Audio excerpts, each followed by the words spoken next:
Hi guys, this is Christine, your relationship and mindset mastery doctor and your leverage for change. Today I'll be speaking about how we subconsciously maintain our brokenness from past relationship trauma. So I'll be going over a couple of these, the different ways that we do this. And I hope that you can learn something from this, because this is really, as I mentioned in the as the topic suggests, it's a subconscious thing that we do.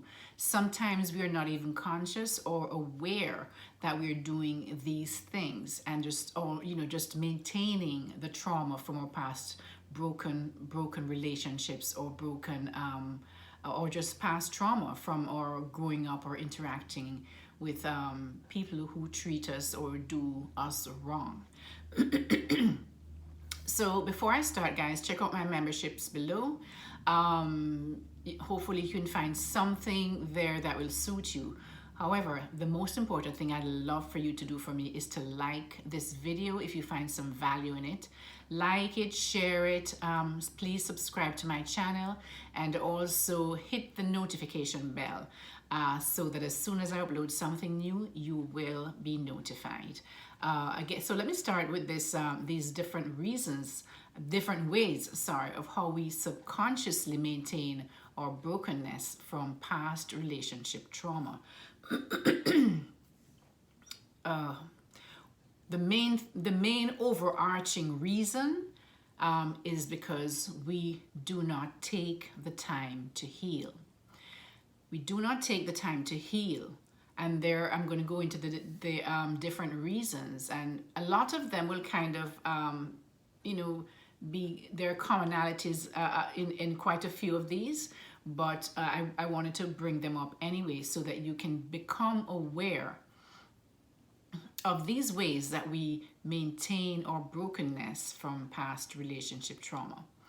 We do not take the time to heal, and so we refuse to let go of past hurts. Some people actually just like to hold on to these hurts. It makes them like almost feel like a martyr. You know, you've suffered this injustice in life, and you just have to hold on to it, and just, you walk around with your face looking like you've been through hell and back. And yes, it's sad that we all go through these experience these different traumatic pain and hurt in our lives, guys. I'm not trying to minimize that, but everyone, I believe, who has lived on this earth has gone through some trauma. And if we cannot learn to let it go, learn from what the trauma taught you, and forgive those that hurt you, you will carry around that trauma with you for the rest of your life. And that kind of trauma is what a lot of times, guys, it end up in physical, not only emotional breakdown in your emotional health, but also in your physical health. So you shouldn't just want to, you need to learn to heal from these past traumas and let go of these past hurts. Learn from them, guys, and let go of it. Otherwise, you will always be when you hold on to these hurts, guys, you're really in bondage to that person who hurt you, right? If you think of it like that, hopefully it will make it easier for you to let it go. So, because somebody who does not, I can identify someone like this who does not let go of past hurt, because they're always reliving it. They're always in the past. They're always in the past. They live their lives in the past. If you speak to them, the majority of the conversation will be about what happened, the horrible things that happened, how much better it was this time in the past.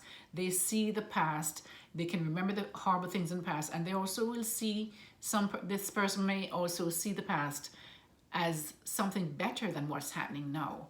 And the one thing I've always said to everyone that I speak with, whether it be on YouTube or even with my private clients, You cannot change the past. The only thing you can do with the past is learn from it and move forward, right? Because if you live in the past, there's no way that when you live in your past, you're focusing on your past. Whatever you focusing on becomes bigger. It becomes a self-fulfilling prophecy. So all those things you're complaining about in the past is what you're creating for your future.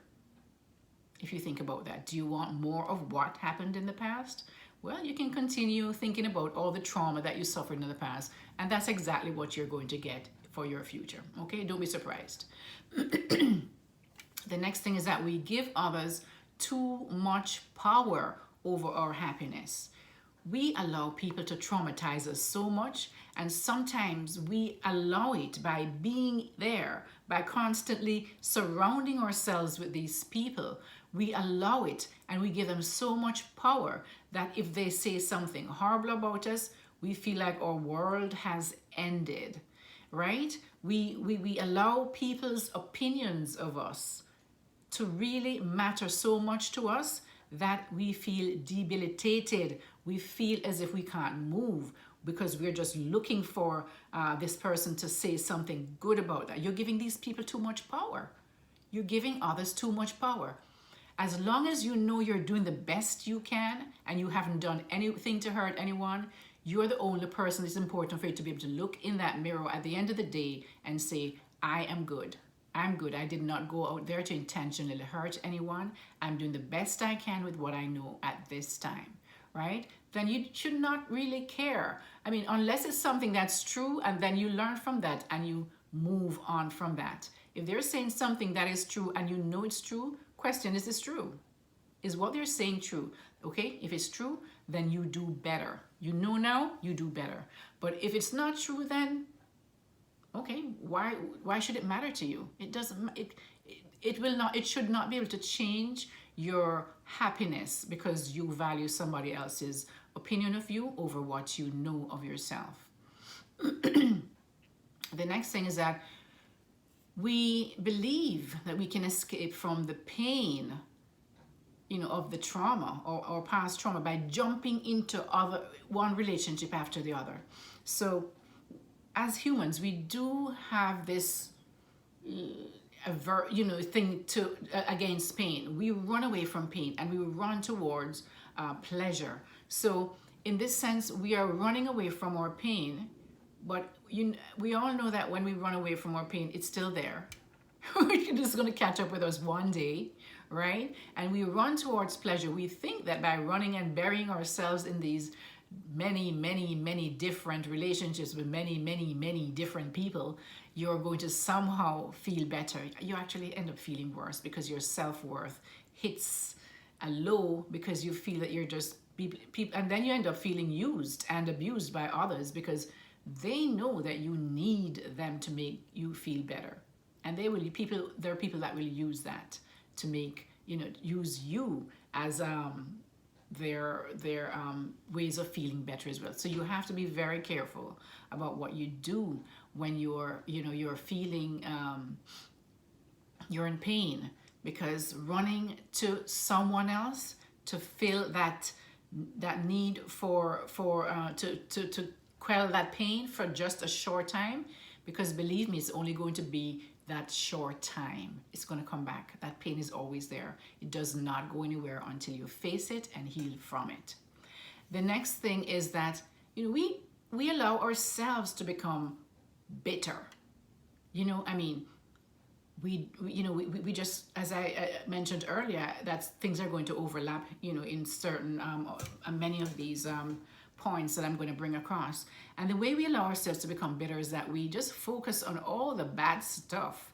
A lot of good stuff could happen, but we don't even notice that.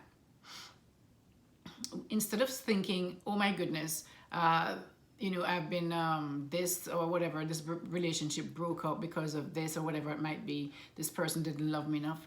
You should change your mindset around it and say, wow, I missed a bullet, because guess what? If it broke up now, what chance would it be? What would it have if we had gotten into a closer relationship, like engaged, married, or whatever it might be? It would be miserable. So consider yourself lucky. Change your mindset around these things, guys, and move on. Learn from it and move on. So we try to escape from our pain by sex, self-medication. Some people, they just take a lot of stuff to quell the pain. Some people go as far as doing drugs to always be on this high to quell it. But if you notice, all of these things are all temporary. The other person will be like, they're always busy. They're working, they work overtime. They work every single overtime that's offered. They're away from their families or away from wherever it is that causes them pain, right? Or at least they're in pain and they think that this thing will quell the pain. But it only always lasts for a short time, guys.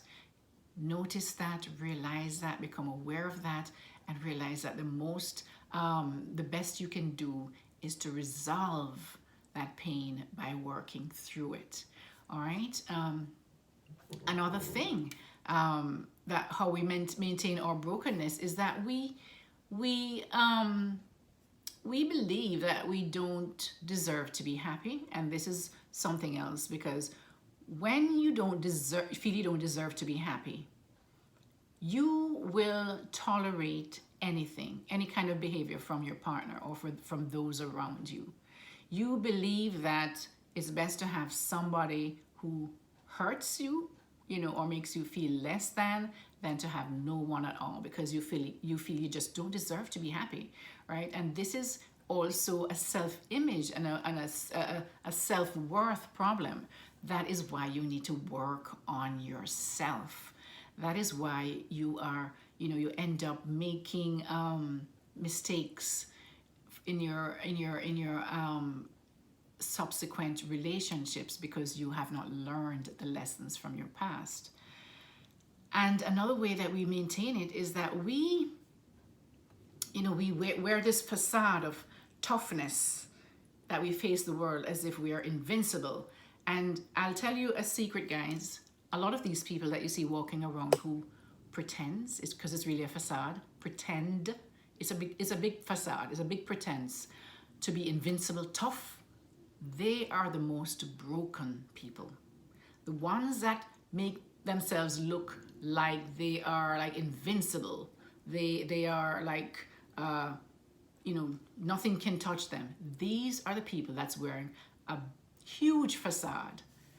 They are out in the world, they look happy, they smile. Some of these are like, they will go to the other extreme of looking happy all the time. That's one. But then there are those who look mean all the time, as if somebody just drank some lemon juice. Their face is just constantly in this twisted, contorted look, that they're angry with the world, right? So don't come near me because I'm angry with the world. The world has let me down, right? And so these people are usually the most broken people, right? So pay attention to that as well. And what this does is really just drives the good people away, because those who may want to come towards you see that face and they just run in the other direction. I would. Also, another way that it's maintained is that we mistake control. A lot of people, a lot of women, I find more, especially because I do what I do in relationships. A lot of women believe that sexual attraction, control, the person who wants to know where you are at every minute of the day, where you've been, who you've been with, how long you stayed, where you're going next this and where you're going that way, who was there, sexual attraction, even abuse. If their partner abuse them, stalk them, check up on them every second. For some reason, some individuals, especially women, this is specifically usually for a lot of women, and usually for the anxious, preoccupied woman, right? This person will feel as if, oh, this person loves me so much they don't want to let me out of their sight. Nope. Run for the hills. This person doesn't want, this person gets upset if you talk to a male, another person who, you're a female, and you talk to and they see you talking to your coworker who's a male, or somebody else who's a male. They get really upset to the point of emotional or physical abuse, and you think because you have this brokenness that this person really loves you, must really love you to not want you to talk to anybody else. Nope. Nope. That's scary. Run. Okay? The next thing is that, and this is because the reason why someone will believe this is because they've been conditioned to believe love should be where they're controlled, or where they've been abused emotionally, physically, sexually, whatever it may be. So for them, and that's why I say it's important to heal. Seek the help you need to heal, so you don't go on believing things like that are healthy in a relationship. The next thing a lot of us do is that we give up on ourselves. Somebody left us, or whatever it is, and now you just start eating every single food that passes your face. You stop working out. You stop dressing nicely. You look like, when you get up in the mornings, you look like somebody who just rolled out of bed, and you just roll through the day looking horrible, right? And this is for both men and women. But remember that men are more physical. They look more, when they're going to, the first attraction is usually physical. So if you are looking like the Walking Dead, then nobody's going to be attracted to you or even want to approach you, no matter how nice you are inside. And amazingly, guys, if you dress up and look nice and take care of yourself, you yourself feel better, and that is an act also of self-love, right? When you're doing all these things like not getting dressed and taking care of yourself and working out or eating properly, that is another way of abandoning yourself, especially for the individuals who are anxious, preoccupied, and the fear of abandonment is one of their issues, right? One of their core wounds is that you are abandoning a lot of the times, the way you abandon yourself is because you stop taking care of how you feel, how you look. You don't go out, you don't dress nicely, you don't eat properly, you don't treat yourself to nice things and live the best that you can live. You give up because somebody dumped you. And you think that that's the only person in the entire world that will ever love you, or your interpretation of what love is, which is usually not the right one, okay? When you're hurt and traumatized.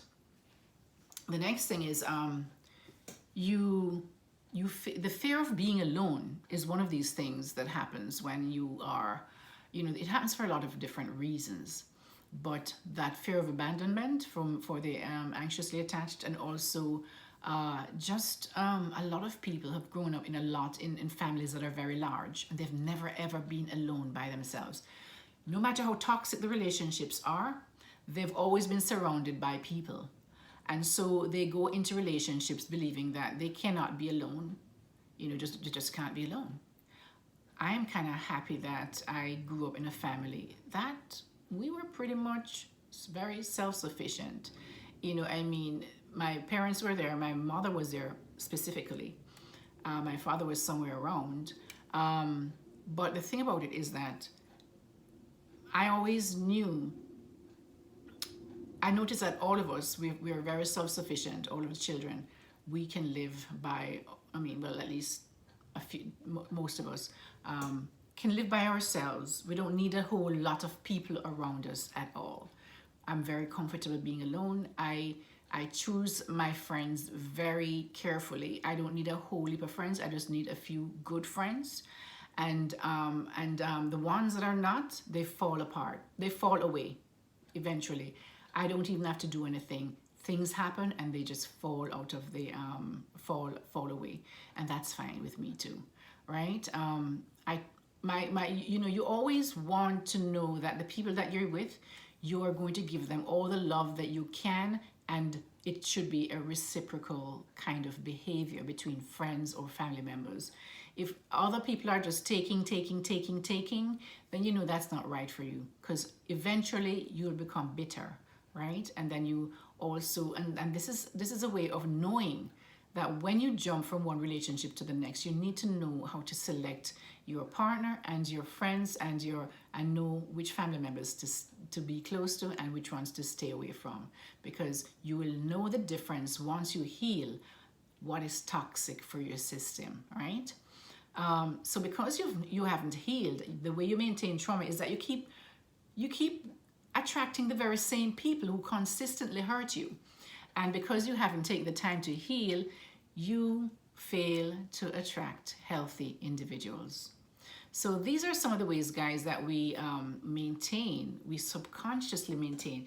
And I say subconsciously because now I've said it and I've mentioned it now, is now conscious for you.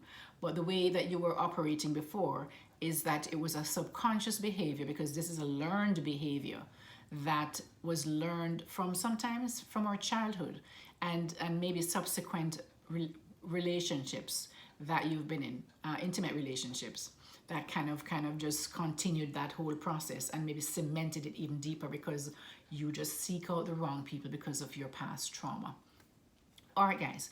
So now that you know what these things are, now it's conscious. Now you can change it. If you cannot do it on your own, you need to get someone who can help you, like a coach or a therapist, to help you to work through these things. All right, guys, I hope you learned something from this.